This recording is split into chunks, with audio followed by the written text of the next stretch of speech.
Може? Океј, го започнуваме новото издание на подкастот на Кинотека, Кино Поткаст. Се надевам дека ќе имаме една интересна емисија, бидејќи денеска наш гостин е еден од пионерите на американскиот експериментален филм Џост. Во Скопје веќе подолго време, неколку недели, благодарение на мојот драг колега, актерот и режисер и музичар Ивица Димитријевиќ. Ивица, јас ќе ти го предадам микрофонот во моментов тебе и го започнуваме официјално разговорот со господинот Џост. Благодарам, Јане, за најавата. Да, Џост е еден од, како да кажем, најплодните и по мене најважните независни филмски режисери кои доаѓаат од Соединетите американски држави. Повеќе за него не би зборувал, бидејќи сето тоа може да се провери лесно онлайн, а би го стартал ово интервју со еден. So, you were here already 4 weeks. What is your feeling about here and about Macedonia and about everything? Let's start with that. Okay, I basically came here to play, which means work for me.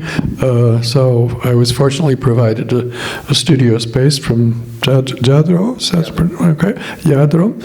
So they pronounce it like people like to pronounce my name, Jan Joost, instead of John Joost. So I had a place to work, so I actually spent the last 3 weeks mostly painting, and that was very good for me because I don't often have spaces to do work. I did the first couple of days I was here get out to go see some of the city, and we went out to your country house for the first days we were here, which was all very nice, and I'm glad it all happened. So you got some questions? Yeah, so Mr. Џост, can you tell us when you decided and why you decided to become a filmmaker, experimental filmmaker? I didn't decide, it just happened. I didn't study it, I didn't go to school. I can't really explain it. The brief story, it was during the Cuban Missile Crisis when half the world was waiting to die, and me and my friends who were 18, 19 years old were hanging around smoking really bad dope and drinking really bad red wine and basically waiting to die. And in that process, while that was happening, I was gathering everything I had to sell it to get a ticket to go to New Zealand on a ship, because back then I could not have flown. And then the Cuban Missile Crisis was over, and I had $800, and some lightning bolt said, buy a Bolex and go to Europe with the $800. So that's what I did, and that was autumn of 1962, and I went and made my first film in January of 1963 with this family that had picked me up hitchhiking a year and a half earlier, and invited me to stay, and I didn't stay when they first did it, but then I wrote them and said, can I leave my footlocker with you? And I ended up there for 2 months because it was a brutal cold winter and I didn't have any money. And as soon as I could flee, I hitchhiked to London and edited my first film at the Film Society of the University of London. So it's completely irrational. I have no idea. I never thought I want a career as being a filmmaker. I just started making films, and I like to do it, and I guess I'm passably good. And now it became a form, for me it's not work.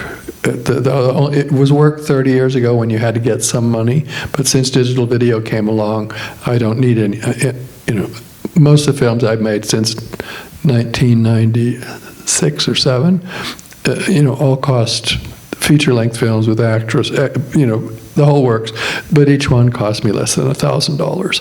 So I can raise that, I can find that, get $1,000. And and to me it's no big deal, it's just what I do. And I like to do it, and as long as I keep liking do it, and I won't do it if it's not fun.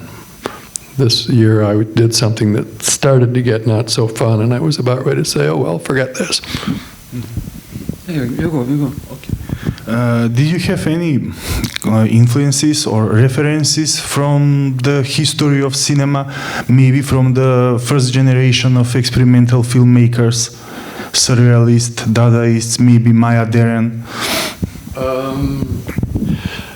Well, when I decided to make films, I was in Chicago, and there was a cinema there that was kind of, it was a repertory cinema that changed films. I think they showed 3 films a day, but I might be remembering wrong. But they changed them every day. And I would say about half, a third of what they showed was old Hollywood classics.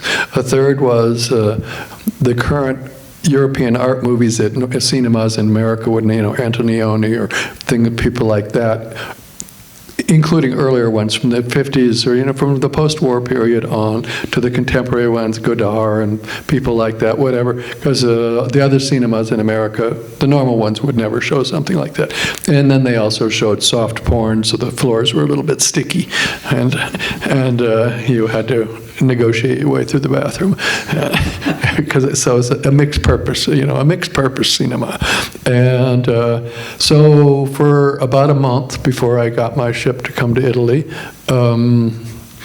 I went to probably 2 films a day, and just completely eclectic mix of whatever they were showing. It wasn't that I chose. It was like, okay, I'll go to Clark Cinema every day. It was cheap too, and. So I saw Italian neorealists. I saw whatever was currently going on in 1960, 62, whatever European and Japanese cinema. So I saw Kurosawa and things like that. And so let's say I almost went to 2 films a day. So maybe I saw 50 films in that period. And the next year I saw 2 films. And I'm not much of a cinema goer. I'm not a cinephile. I really don't care about movies. They don't mean anything. They just happen to be what I do. And so, I did see some American experimental ones. I didn't like Maya Deren's.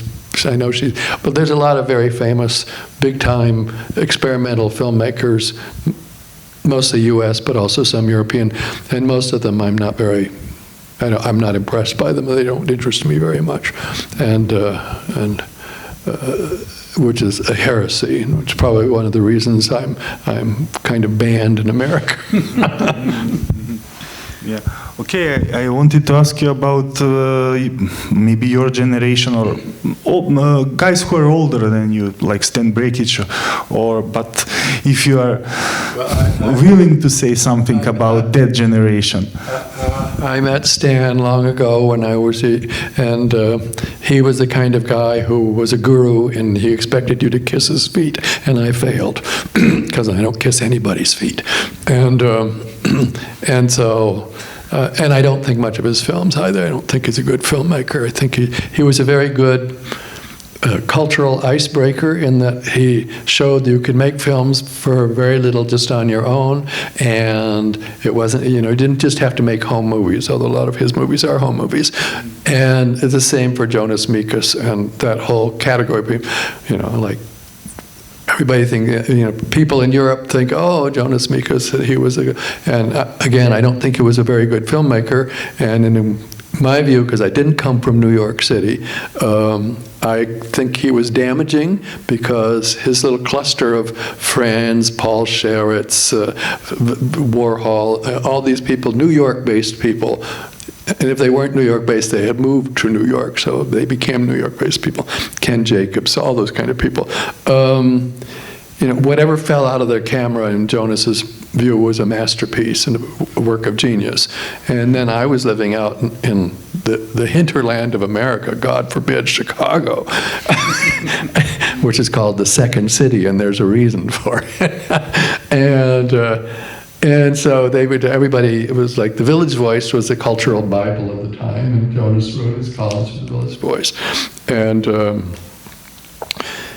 so these film clubs, because back then there was a significant, movement of people interested in experimental and not, experimental and just different types of filmmaking. And there were, if most big universities or colleges would have a film society, and they would book these. Well, they'd book what Jonas said was a piece of genius, and in fact, they'd get it and they'd look at it and say, it smells like shit to me. And it was difficult to get audiences to come back after you serve them 3 plates of shit and tell them it's genius. So I wasn't too fond of Jonas in that respect. He did review one of my films. He gave it a nice review, but it wasn't so what. Let's see, there was something else I was going to say there, but now I skipped my mind. Back there, let's see. Convention, maybe. Well, no, I was.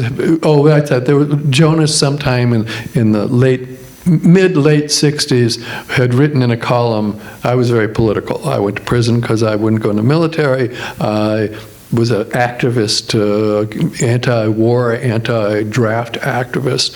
And at some point he wrote in his column that all the material problems of the world had been solved and there was only the spiritual ones left to deal with. And he was going to do it with his fucking cinema. And I thought, hey, dude, why don't you take a walk about 50 blocks north of where you live and go to Harlem and tell me how all the problems of the world have been solved. So, that early in the game, and I was fresh out of prison too, so I was not too kindly about somebody saying something like that, especially someone with some cultural influence. And I could go through stories of other people. I have friends now I have dead friends. Peter Hutton was a friend of mine, and I loved his filmmaking. And there's a handful of other people I met at the time, some of whom I thought were interesting filmmakers, maybe not good, but interesting at least. And then a few of them were good. Peter Hutton was a wonderful filmmaker. And a few other people I know, one of whom is still alive, Nathaniel Dorsky, but I didn't know him back then. Didn't get to know him until the mid-'80s. Yeah, I will ask you how much your private life refer on making your movies, and how much of your private life is in your movies. Is there big connection? I'm curious because if we start with speaking directly, there is obvious that you done this movie where you live back then. So, but then you have Last Chance and some other movies that they are not directly connected. But did other works are connected with your private life, let's say? And how much? Well, first off, I don't think any artist of any kind can detach their private life from their work, whether they try to or not. In my case, I wouldn't dream of trying to make a film about something I know nothing about. And, I don't take somebody else's script and do it, something like that. So in that respect, it all somehow derives from my life. Like Last Chance is not about somebody like me, I hope. but I was in prison a few years, and then I lived in a very poor settings for some time. When I went to prison, I was living on Skid Row, where the alcoholics go die. And I was, even though I was quite young, I was already kind of streetwise and, the kind of people I met in prison. Then when I got out of prison, but then I've had a very schizophrenic life because, I got out of prison, I spent a year with nothing doing, radical organizing, newsreel, doing stuff like that. And then I bumped into a millionaires and I lived with her for 3 years, right? And was around people, then that was my first experience around people who were really rich, right? I was very uncomfortable. I think half the reason I split up with her because I couldn't imagine living the rest of my life like that. And, but thanks to that, I had some contact with they ended up in, say, all the Vermeers in New York. There were a different class of people, and I hang around the arts world, and I have known stockbrokers in my life, and so I wouldn't dream of making those kinds of films, say a film like All the Vermeers, if I wasn't quite familiar with, familiar not because I went to research it, but because I lived in the middle of it. Since I was quite young, I went to art galleries and hung around the arts scene. That's perhaps why I hate it now. So, as I say, I just, and I don't have scripts. I don't go research something. I find, I'll just tell people the way I make films is I go find pieces of reality, which that means it has to be a reality accessible to me. And it's like a kind of jigsaw puzzle where you go find, I have this piece, except there's no picture on it. And you've got all these pieces and you stick them together and then it turned into a picture. And so I can get in that house, I can go in this company says I can go in their timber thing and the bed you sleep in, and it's so what places can I get into, what people are willing to work with me for free, and finally they all come together, and so yes, in some way it all comes out of my life, but it's not about me. It's about my observations of what I see around me, and then some things are about me, but. Like speaking directly, it was definitely a sort of autobiographical kind of thing. And I suppose the film I made about bringing up Clara was another one that's definitely very personal. And so it wanders, depends on which film and whatever, but in all of them, somehow it comes out of my direct experience or my observed experience, but an intimate observation. So in the world I live in. Last year at the Cine Days Festival, I saw for the first time your film, The Bed You Sleep In, and I really enjoyed it. It is a wonderful film, masterfully made. Can you tell us something more about that film? Let's see. Well, okay, I'd lived in that part of the country. I was shot in Oregon, and I had lived in Oregon for about a year or much before that, and then I had friends in Oregon, and when I live in a place, I usually have a car, and I like to drive around on back roads and explore wherever it is that I'm living, and so I had explored Oregon pretty well, and when I decided to make that film, I believe, I don't really quite remember what triggered me to have its central idea, but at the time there was this thing about, what are they called, false memories. There was a well-known novelist who wrote a critique of this thing where children therapists would get the children to say, "Oh, daddy fucked me," or something like that, and it would turn out it wasn't true, right? But it was more like the therapist pulling out stories for whatever, thinking that, this child has a problem, and then pulling out these completely not true stories, and from kind of, shall we say, defenseless children. That especially if you're a therapist, you can manipulate somebody to say what maybe would confirm your theory, right? Anyway, so this was a big thing in the States at the time, both about children's schools where people were accused of molesting all the students in their little kindergarten type thing, and it turns out wasn't true. And so this guy wrote a harsh attack, and it became a very hot button public issue. And when I decided to make The Bed You Sleep In, I consciously wanted that to be the trigger thing, although if you watch the film, there's no evidence of anything, not plus or minus. And the lead character is painted as a very caring person and whatever, and then drops this accusation. And in my mind, when I made it, I kind of knew what would happen. I kind of knew, well, there's a hot button issue. It's this kind of issue, and probably 4/5 of the audience are going to, with no evidence, are going to say he did it. Right. But I point out there's no evidence, and there's a little bit of evidence that daughter was lying. Just there's a shot in it where the daughter's boyfriend calls him up when he's at the lumber mill and says, "Your daughter committed suicide," and it's with the steam of the thing is going by, and he's paraded very faintly on the screen, and down below is a face that looks up to him after he's finished. That might be the daughter. I'm not saying it is, but it could be. There was somebody else in the shot anyway. So, and then at the time there was, because I live in that part of country, there's a big battle between the lumber industry and the loggers, the people who go and cut the trees down, but are usually very outdoorsy type people. They like to go fish like the character did. And there were battles about, well, why shouldn't we cut down all these trees, just some fucking owl, or things like that. And then there was also Japan was going to conquer America economically, and all those things are woven into it.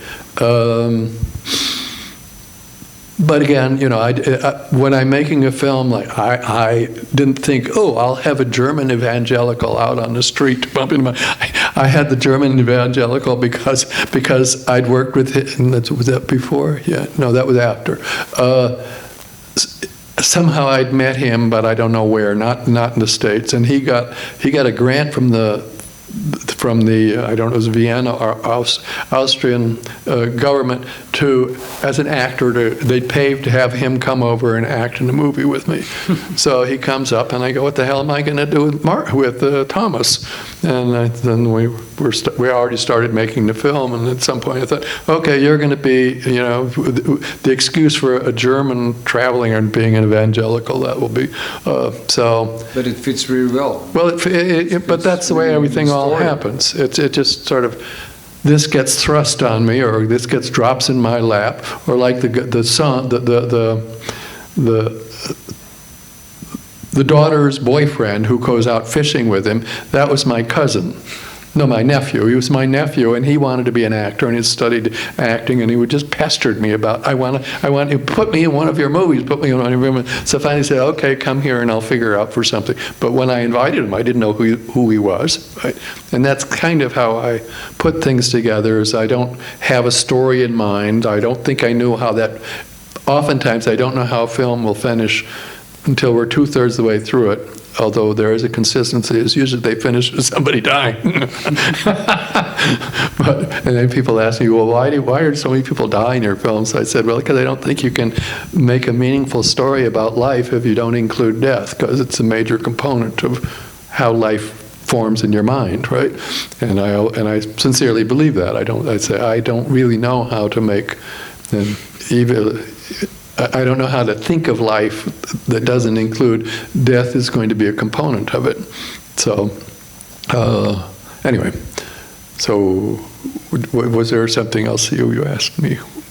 About was asking about the bed you sleep in. Yeah. Okay. And then, so I honestly don't know how films form in my mind. I'll have a vague flickering idea, like I want to shoot in this place. In that case, it wasn't the place first. I had a friend who lives there. He said, I'm looking for a lumber town, because I knew I wanted to use the lumber industry versus the ecological stuff. And so he said, there's this. And he cited like 5 towns, and I went to 5 towns just driving around. And none of the towns he pointed out. And then I was driving to, let's see, had I already worked? No, I hadn't worked with it. I was driving to the coast, and I came over this hill, and I saw Toledo, and it was like instantaneous, like, I found my town. And then I spent like a month taking photos of the town so that I had a very particular look. And then nearby was this Newport, which is on the ocean. And I went to the woman who plays the wife. The woman who plays the wife's friend. She worked in the community theater there, and I saw her at an audition, and she just stood out for me. And I said, "You want to be in a movie?" And then she later described it as John came to town, and the circus had arrived. And the other one who plays the wife, I met in San Francisco, and she was working in the original version that did go to Broadway of a very important play called Angels in America, which at one time I was talking with the writer, director, that possibly I would do a film of it, but then Robert Altman did. I can't compete with Robert Altman. And now, of course, the same guy works for Spielberg. He writes scripts for Spielberg. So I never would have ended up doing it. And anyway, so I don't know how, I can only say I'll have a vague idea. Usually it's got, and wherever I end up shooting, usually the place takes precedence over anything. It's like, I want to shoot in this place. And then I'll go there and I'll find a story that's appropriate to that place. I would never dream of having, I have a story, now where shall we shoot it, in Chicago or Seattle? I say, well, how can you fucking have a story that fits in both? The stories should be local. They should belong where they come from. So anyway, so that's, I can't explain it to anyone else, and I certainly can't explain it to myself. They just happen. So most of your movies that you have done in America, it's even the, not only on the film but also on video that you made, are big critic of American way of life. So and I can say most of them we can characterize like political movies, even if you don't speak about directly about the politics in them, but there is a huge reflection of the politics that refer on life in your on the life that you have in your movies. So I think I'm not wrong if I say America is your big inspiration, and American way of life is a big inspiration of you, and also like a muse, let's say. And what you can, why you always choose this to poke these themes and ideas, and why you have this urgency, let's say, to critique this way of life? Because I'm intimately familiar with it, so I know about it. So, and what I see, I see the good things, but I also see all the terrible underlying things, and it's curious. And some critics say I'm the most whatever critic of the underbelly of the unnice parts of America, which I don't know I agree with. Now the irony is that when I went to Italy and made a film, it was critical, and the Italian critics way back then loved it when I took America over the coals. But then when I went to Italy, I think they thought, I'm going to do Holiday in Rome. Well, it's not the kind of film I made. So I made a harsh critique of Italy, and they didn't like it. Right? It was like, how dare this damn foreigner come and show our dirty underwear, right? And so I tend to be, I am political, and I'm very socially conscious, and there is no place that doesn't have problems. So if you invite me to a place and say, or make a film about this place, you're probably going to get a John film. It's not going to be, how great it is here. It's going to be, look at these problems or whatever. Hopefully not in a crude way, but like when I made the film in Italy, some of the critics showed, John doesn't know anything, doesn't know Italy, blah, blah, blah. And I said, the co-writer for that is a now very famous Italian writer who won their biggest literary award about 5 years ago. And, and anything that was written about Italy on that film was me saying, I observed this, now you write it so that it, and so it was I thought it was kind of ridiculous for the critic to say, he doesn't know anything about it. And I wouldn't dream of saying something about something I didn't know about. And with Eduardo, it was sort of, I see these things and we talk about it and say, yeah, you're right. And I'd say, now write it so it's phrased in a way for Italians, something about their own society. And anyway, so take me someplace, plot me there, and I'm probably going to look at it with a critical eye, because it's just my nature. Even though, most people would think, ooh, he must be a real downer, but you know better. Yeah, but I can say, that's something that I think it's really important, and maybe, if I can say, you use the movie and like movie medium like a weapon against all of these bad things that are around us, and just you show the mirror to the people, just to see ourselves, how we behave in different kind of circumstances, and what we dreamed, and how As I said, as a mirror, you just show us a lot of bad things, but also good things. It's not all only bad things. What else I can? Tell us more about when you jump from the filmmaking from 35 millimeters and 16 millimeters to video. And also I want to ask you about most of your films. You're also the camera DOP of your movies.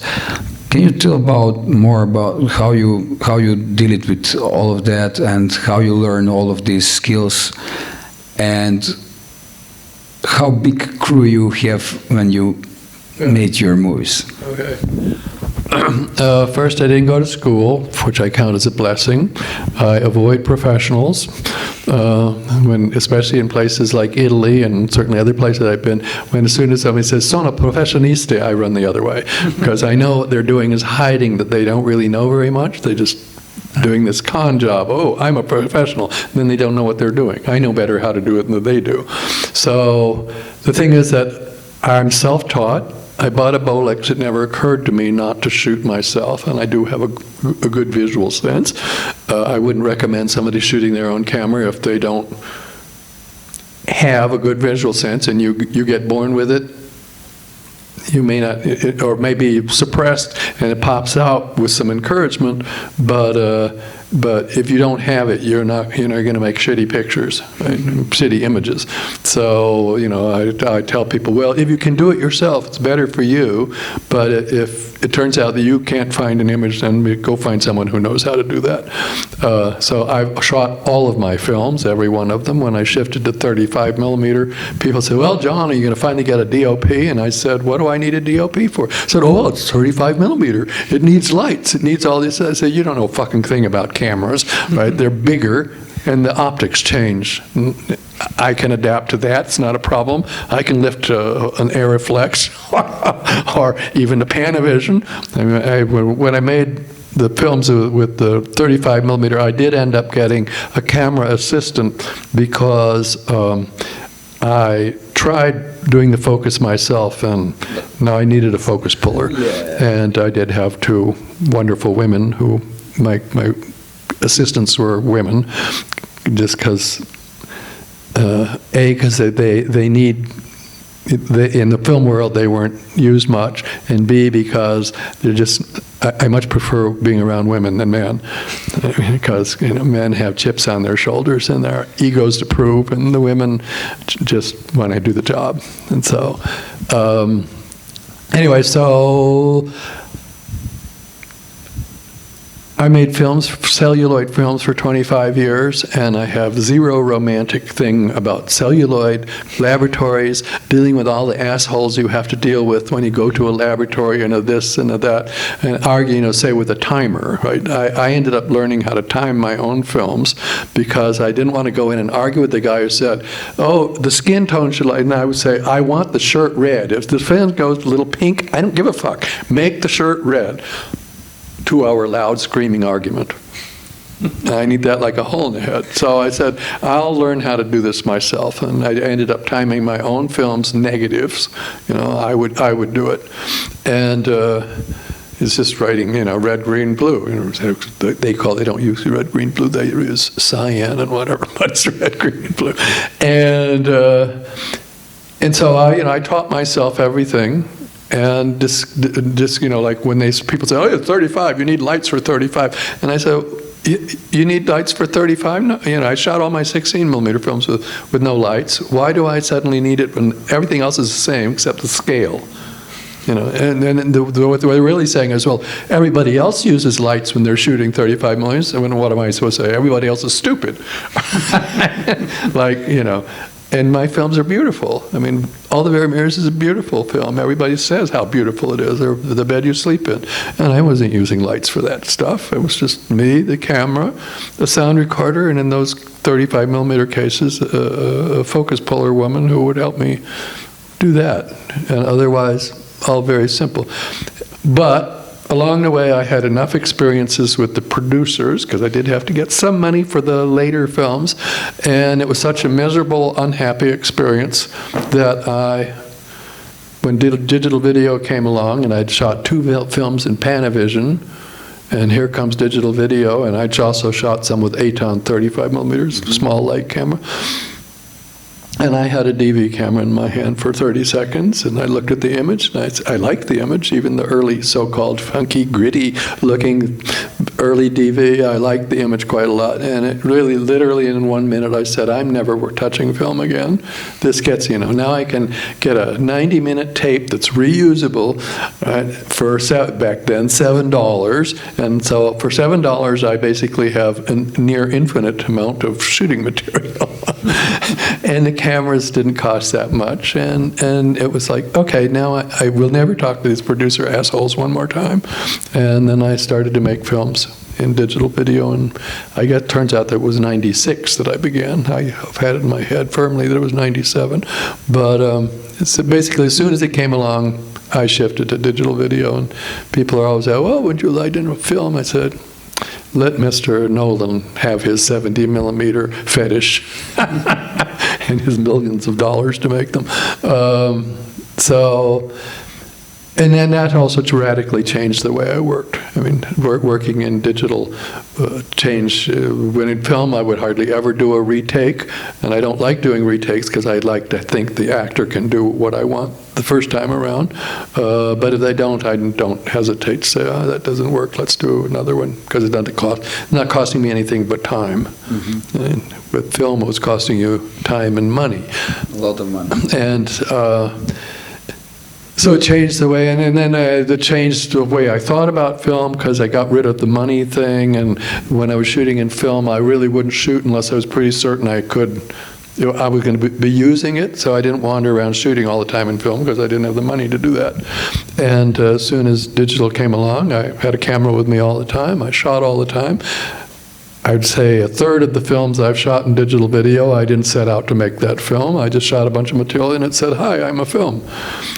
And so that very much changed my mentality about, I didn't have to have an idea about what film will I make, what's the core idea, whatever. It was like, okay, I shot all this material and now it wants to be a movie, so I have like 4 or 5 movies like that. And some of my best films, I think. And so it just truly changed a lot. But the most important thing is it changed was I didn't have to talk to assholes about money. And so that answer your kind of whatever. Jan, do you want to ask a question? I also you said earlier in this conversation that you've been an activist, especially in your youth. Yeah. Is there an alternative to this capitalism? This capitalist realism? I'm obsessed with searching the alternatives in these several years because of the situation in the whole world. Well, I'm very cynical, and my view is, capitalism, but it isn't capitalism, it's industrialization, but they go kind of hand in hand with each other. Industrialization was a disaster. And, in order to get the opulent life that exists in some parts of the world now, the price is going to be there's an ancient myth about you want something, you're going to pay for it. In this case, we're going to pay for it by extincting ourselves. And it's not going to be 200 years from now. It could be in my lifetime.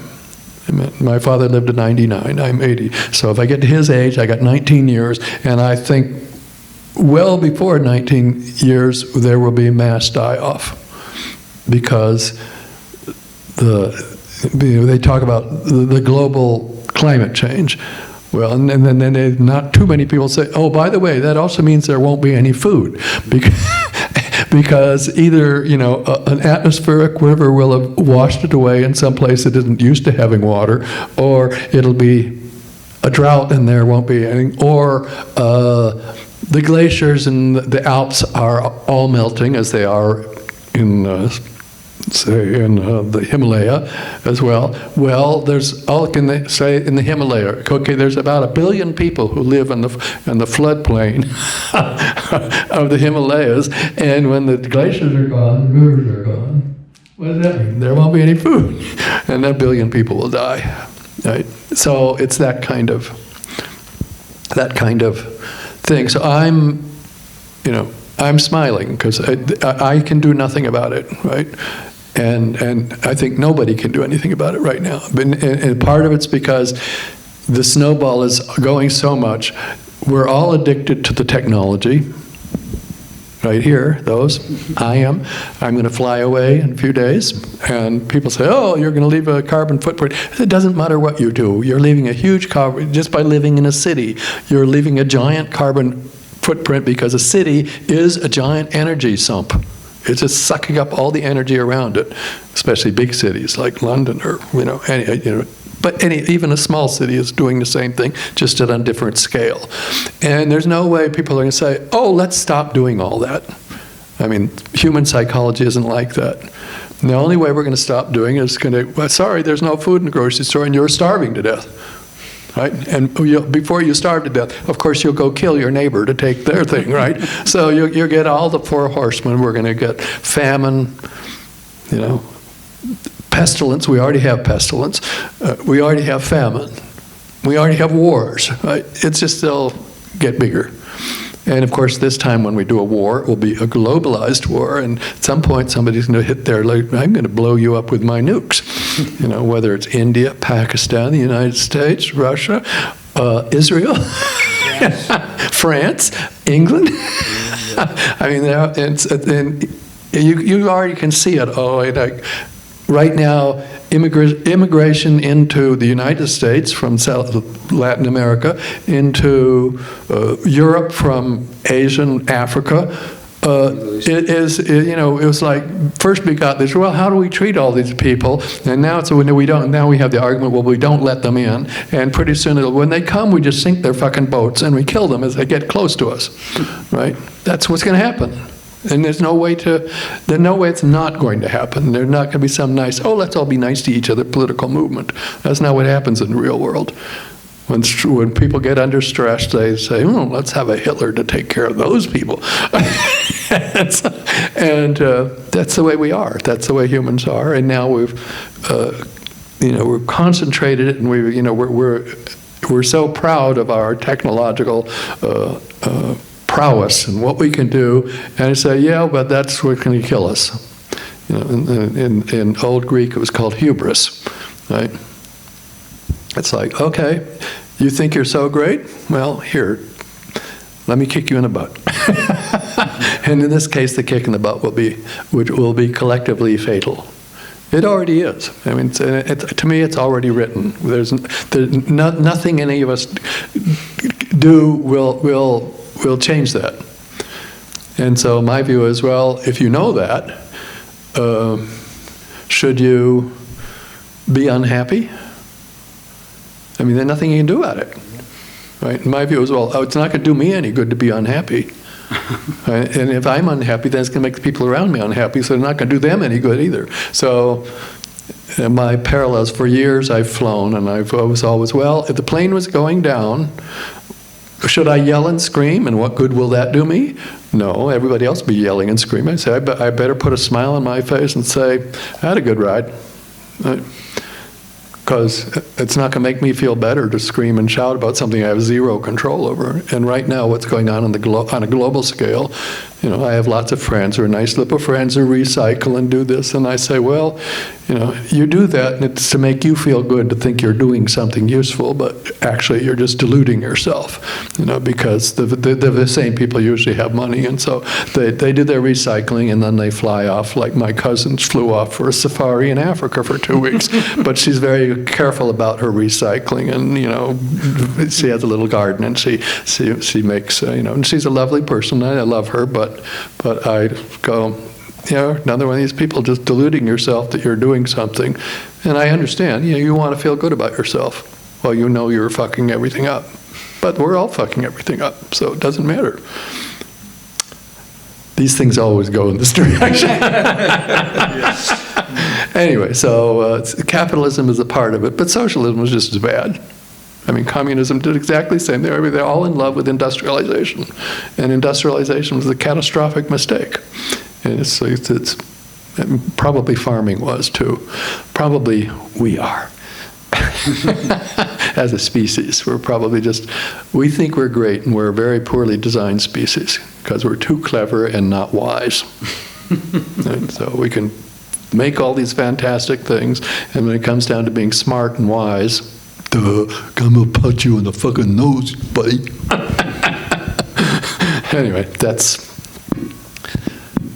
Anyway, we probably have to stop. We need more than 1 hour for this kind of talk with you, and I hope even the 100 hours will be maybe okay, but I'm not sure. I want to thank you that you were here and that we have your movies in Macedonian Cinematheque of Macedonia, and maybe just for last thing, just back to the movies. Did you work on something new, and when we can see some of new things that you work now on? Right now I'm finishing a film that sort of happened by accident in Galicia, in the north of Spain, where some young kid invited me to go see his grandfather's house and said I'd find a story there, and then he told me this very ripe story that grandfather had married a woman, had 2 children. They'd gone to Venezuela and then sent his wife and children back to Venezuela, divorced her and married her sister, and then had two children with his sister. And so, but I'm not allowed to tell that story. So the film is about the stories you're not allowed to tell. You know, I obliquely tell that story, but it's mostly about Galicia. And then I met some people who know Galician traditional folk music and poets, and so it's a mishmash of things about Galicia, which, you know, I've only been there a couple of months and split up, but I think usually I have good social antenna, so I think I just sent them a rough cut of it. Say, can you tell me, am I just nuts? I mean, I don't mind if I'm nuts. I don't mind if I completely misread you. But tell me if this, you know, vibrates well with you. Did I catch something that fits, you know? Because that's the only reason I would, if I doesn't, I would prefer not to show it. Because if it doesn't, if someone from Galicia doesn't say, yeah, you got something about us, then I'd say, well, if I didn't get that, then I fucked up, and let's just put it under the rug. So that's coming up, but it's in Galician, Gallego. So it'll need to be translated for me. I don't know what they said. Anyway. Okay, thank you, John, for this talk, and hope that we'll see you soon again here and maybe make a movie about Macedonia and in Macedonia. Јане. Да, ја да ви се заблагодарам и на двајцата што бевте присутни, и со ова го заокружуваме ова издание на Кино Подкаст. Се гледам у некоја следна прилика, се надевам со уште интересни гости. Ивица, ти благодарам за оваа прекрасна прилика да го направиме овој заеднички подкаст. And thank you, mister, for everything, for your movies and for your answers. Thank you. Thank you.